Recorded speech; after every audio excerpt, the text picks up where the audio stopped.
Let's take a closer look at finance. We're joined in the studio by Rod North, Chief of Investor Relations at Bourse Communications. Rod, good morning. Good morning. Good morning. Bit of a slow start to the share market this week? Yes, St Patrick's Day really didn't deliver the goods, unfortunately, but nevertheless, I think the market is really focusing on where it's going to go now, post the half-yearly results. You get a bit of a sluggish period, and we do have that sort of situation I mentioned the last time called the Ides of March, so we're right in the middle of that at the moment. So, and I think there was some concern maybe that the Dow was going to drop below 16,000, but it was good news when I woke up this morning and came into the studio and saw that the Dow's actually up quite solidly last night. And I think, expectations still in the US of some pretty good recovery there.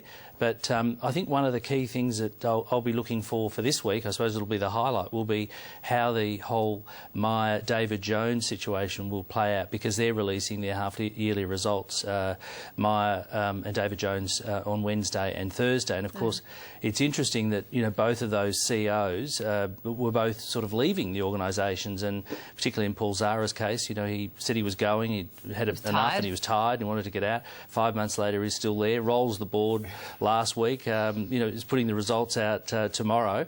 So it's going to be very interesting to see how that will play out, because I think once the results come out, I mean, both companies are sort of peg and peg in terms of their market cap, but in terms of profit, Myer wins there. Yes. But I think there's some expectation David Jones's result might be a bit better, which might give them a bit more leverage. And of course, if the two groups got together, there'd probably be about $85 million of synergies. And David Jones has got all that lovely airspace in Sydney that it can build above. Yeah, so, I think that's going to be the sort of highlight for this week. Now, Bill Evans, the chief economist at Westpac, is somebody people watch very closely because he's been on the money in terms of interest rate calls in the past, and he's shifted his thinking quite a bit, hasn't he, Rod? He did. He had a bit of a change of heart. It came as a bit of a shock, I think, at 2:30 or 3 o'clock yesterday afternoon when I was watching him being interviewed. He sort of decided now that perhaps we're not going to see any further rate decreases for this year. In fact, he probably thinks that the Reserve Bank will probably keep the cash rate on hold pretty much for the rest of this year and into next year. Although his forecast on when rates will go up, I think he's taken a long-range position on that, because he said September 2015, sort of one of those guesses you have that people might not remember.